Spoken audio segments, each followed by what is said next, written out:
Patong-patong ang mga kaso ni Apollo Kibuloy dito sa Pilipinas, pati sa Amerika. Mula na simula ng Senado ang investigasyon noong December 2023 sa mga wani pang abuso sa ilang miyembro ng Kingdom of Jesus Christ, hindi na nagpakita si Kibuloy.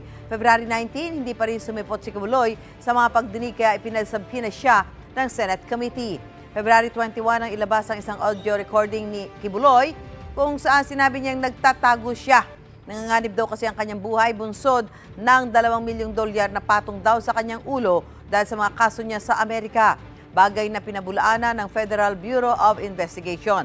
Sa parehong recording, iginiit ni Kibuloy na gawa-gawa lang ang mga aligasyong pang-abuso sa mga miyembro ng KOJC.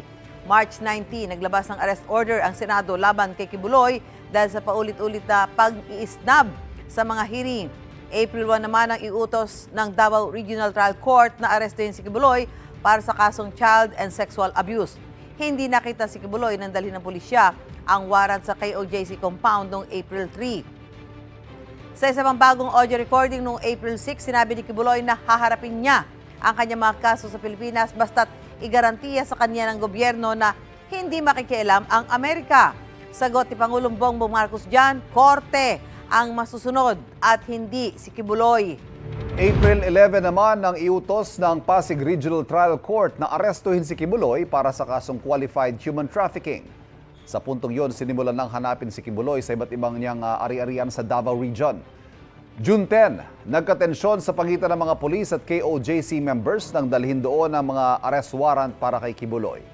July 8 naman, inanunsyo ng PNP at DILG na may 10 milyong pisong pabuya para sa ika-aresto ng pastor. August 8, ipina-freeze ng Court of Appeals ang ilang bank accounts at ari-arian ni Kibuloy ng KOJC at ng SMNI dahil sa posibleng koneksyon ng pastor sa mga iligal na aktibidad. August 24, napasukin ng nasa 2,000 pulis ang KOJC compound para hanapin ang pastor. August 27, nag-issue ng temporary protection order ang Davao RTC bunsod ng petisyon ng KOJC. Binaliktad nito kalaunan ng Court of Appeals at kagabi nga, sumuko si Kibuloy matapos bigyan ng ultimatum ng mga otoridad.